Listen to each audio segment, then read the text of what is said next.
अस्सलाम वालेकुम। एक मरतबा फिर आपको खुशामदीद हो मेरे यूट्यूब चैनल के ऊपर। जैसा कि लास्ट क्लास में हमने विंडोज़ के लिए इसका सी लेवल क्रिएट कर लिया था, तो अब हम क्या करेंगे वेंटिलेटर और डोर्स के लिए। तो ये मैंने चीज़ सिंपली वेंटिलेटर के लिए छोड़ी है, लेकिन पहले हम इसके अपर लेवल सारों के क्रिएट कर लेते हैं जो कि हमारे डोर एंड विंडोज़ आ रहे हैं। तो सिंपली हम रेक्टेंगल के ऊपर जाएंगे, रेक्टेंगल लगा लूँगा मैं इसको इस डायरेक्शन में। इसी तरह मैं रेक्टेंगल लगा लेता हूँ इस डायरेक्शन में। फिर मैं रेक्टेंगल लेता जाता हूँ और लगाता जाता हूँ, जिस तरह कि हमने उसमें किया था। तो ये चीज़ें जैसे जैसे आप जितनी प्रैक्टिस करेंगे उस हिसाब से आपको बहुत सारी चीज़ें की समझ आती रहेगी और आसानी होती रहेगी।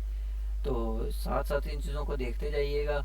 और अगर कोई भी मसला किसी भी चीज़ में आ रहा है या मेरी सही से कोई चीज़ मसला कर रही है, कोई समझ नहीं आ रही आप लोगों को, तो आप मेरे ईमेल भी गिवन है, नंबर भी गिवन है, व्हाट्सएप भी, और आप मेरे साथ रब्ता कर सकते हैं। तो इसी तरह हम सारे डोर्स के लिए इसका अपर लेवल क्रिएट कर लेते हैं। तो सिंपली यहाँ पे डोर था और वो वाली जगह ओपन है, तो उसके लिए भी हम लेवल तो हमारा ऊपर बनेगा जो हमारा से लेवल होता है। बस ये होता है कि डोर नहीं लगाया जाता। तो एज इट इज़ हम इसको थोड़ा सा रोटेट कर लेते हैं। ये हमारे पास जगह आ रही है, तो मैं इसको यहाँ से ये लगा लिया हमने। और इसी तरह हम इसको लगा लिया हमने। हमारे पास वेंटिलेटर यहाँ पे आ रहा है, तो मैंने इसको लगा लिया वेंटिलेटर के। तो अब मैं आ गया यहाँ पे और मैंने इसको लगा लिया वेंटिलेटर।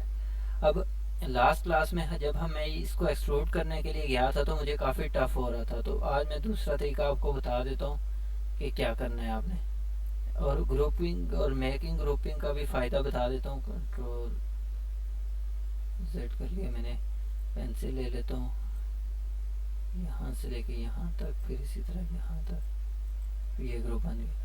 अब मैं आपको बताता हूँ ग्रुपिंग का फ़ायदा। अब मैं क्या करूँगा, सिंपली यहाँ पे आया, ये सारा सेलेक्ट किया और हिडन कर लिया। अब हमारे पास क्या बचा, ये कॉलम बचे, इनको भी हम कर लेंगे हाइड। अब हमारे पास जो लाइनें सिर्फ बची होंगी वो हमारे क्या होंगे, हमारे डोर्स के लेवल होंगे। ये देख सकते हैं आप लोग, सिंपली जितना इजी मैं कर सकता था मैंने कर लिया। अब मैं इसको भी सिलेक्ट कर लेता हूँ और इसको भी मैं हाइड कर लेता हूँ, ताकि ये जो हमारे पास कुछ मसले का मतलब लाइनें आ रही हैं वो भी ना आए। तो हम यहाँ पे पहुँच चुके हैं। अब ये देख सकते हैं आप लोग। अब ये जो चीज़ें आ रही हैं मैं इनको क्या कर लेता हूँ, मैं इनको कर लेता हूँ सिलेक्ट, ताकि आपकी ड्राइंग भी बिल्कुल साफ़ सुथरी रहे। इन सारों को मैंने किया सिलेक्ट और डिलीट कर लिया। अब मैं आया किस व्यू के ऊपर, मैं आपको बता देता हूँ। मैं सिंपली आता हूँ फ्रंट व्यू, टॉप व्यू के ऊपर गया और टॉप से वापस मैं थोड़ा सा इसको रोटेट करूँगा। रोटेट करके मैं इसको ले आऊँगा इस तरह से, मतलब मैं आ गया बॉटम व्यू में। बॉटम व्यू में आने का फ़ायदा ये होगा कि अब मुझे एक्सट्रूड में बहुत फ़ायदा आसानी होगी। जिस तरह आप चीज़ को उठाते हैं इसी तरह से 24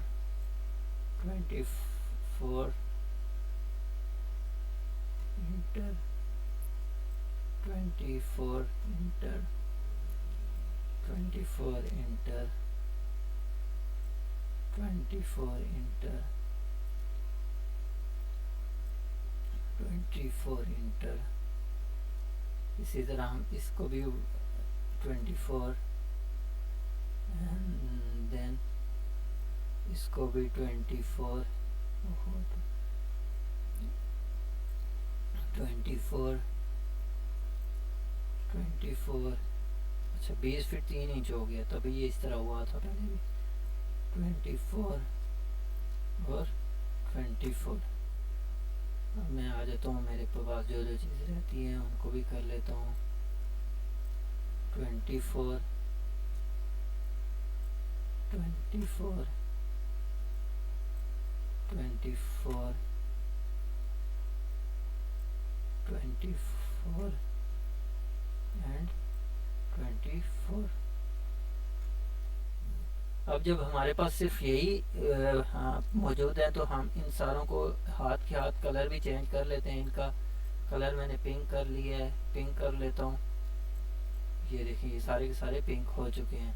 तो अब हम सिंपली आ जाते हैं यहाँ पे और मैं आ जाता हूँ टॉप व्यू के ऊपर, टॉप व्यू के ऊपर नहीं, राइट व्यू के ऊपर। राइट साइड व्यू के ऊपर आने के बाद मैं यहाँ पे गया और मैंने अनहाइड ऑल कर लेता हूँ, अनहाइड ऑल। तो ये देखें ये बिल्कुल अपनी जगह पे लग चुके हैं।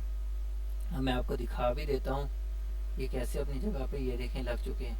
तो अब हम आ जाते हैं इस जगह के ऊपर। तो हमारे पास वेंटिलेटर आ रहे हैं 1 2 और 3 वेंटिलेटर आ रहे हैं। तो मैं इन सारों को कर लेता हूँ सेलेक्ट, किसको, फ्रंट व्यू के ऊपर आते हुए, फ्रंट व्यू के ऊपर आते हुए मैंने इन सारों को कर लिया सेलेक्ट और इन सारों को कर लिया मैं हाइड कर लूँगा। अब मैं आऊँगा टॉप व्यू के ऊपर। टॉप व्यू के ऊपर आने के बाद मैं क्या करूँगा, हमारे पास वेंटिलेटर ये आ रहे हैं, जिधर जिधर आ रहे हैं उधर मैं लगाऊँगा रेक्टेंगल। ये हमारी पहली, ये हमारा दूसरा वेंटिलेटर और एज इट इज़ हमारा तीसरा वेंटिलेटर किधर गया, ये रहा। तो मैंने इन तीनों के लिए भी रेक्टेंगल लगा ली और मैं अब इसके को करूँगा एक्सट्रूड। एक्सट्रूड करने के लिए सिंपल पुश एंड पुल पे आऊँगा, यहाँ पे आया और मैंने इसको कर लिया जी 8 फीट, सॉरी 6 फीट करूँगा क्योंकि 2 फीट नीचे से आ रहा है, 6 फीट इधर से ऊपर जाएगा। तो 6 फीट की कर लिया मैंने एज इट इज़। मैं इसको भी 6 फीट कर लेता हूँ, 6 फीट और हमारा 6 फीट। अब मैं कर लेता हूँ इनको भी, पहले का कलर चेंज कर लेता हूँ इनका, क्योंकि बाद में जब मैं सारा कुछ ओपन कर लूँगा तो फिर वो सिलेक्ट होने में मसला करेगा। तो इन सारों को मैंने कर लिया सिलेक्ट और इनको मैंने कर लिया पिंक, जो इनका कलर मैंने दिया हुआ है। तो मैं देख लेता हूँ तीनों पे हो गया कलर, जी बिल्कुल हो गया। तो एडिट के ऊपर आया, पहले बल्कि इनको छोड़ देता हूँ, फिर उसके बाद एडिट के ऊपर आया और अनहाइड ऑल करूँगा, अनहाइड ऑल करूँगा। तो ये देखें ये अपनी जगह पे आ चुके हैं, लेकिन अभी ये जगह ज़्यादा बच रही है तो मैं देख लेता हूँ मुझे कितना उठाना था। अब ये होता है इसका फ़ायदा। अब ये देखें 4 फीट चेंज, यानी कि मुझे 2-2.5 फीट और उठाना है।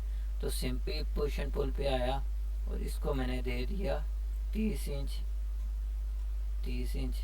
और अब मैं आया वापस जो हमारे पास पीछे थे उनके ऊपर भी चला जाता हूँ और सिंपली पुश एंड पुल पे आया और इसको उठा दिया मैंने 30 इंच और इसको भी उठा दिया मैंने 30 इंच और। तो ये देखें ये हमारे पास हो गया है कंप्लीट। मतलब हमारा जो विंडोज़ एंड डोर्स के लिए जगह थी वो हमारी बन चुकी है। आज की क्लास में इतना ही। कल की क्लास में हम क्या करेंगे, ये जो हमारे पार्ट्स ज़ाहिर हो रहे हैं ना, हमने वो मिटाने हैं। हमने शो करना है कि ये पूरा एक ही एक फिगर है। तो उसके लिए मैं आपको बताऊंगा कैसे करना है। तो आज की क्लास में इतना ही। अपना बहुत सारा ख्याल रखिएगा। अल्लाह हाफिज़, टेक केयर।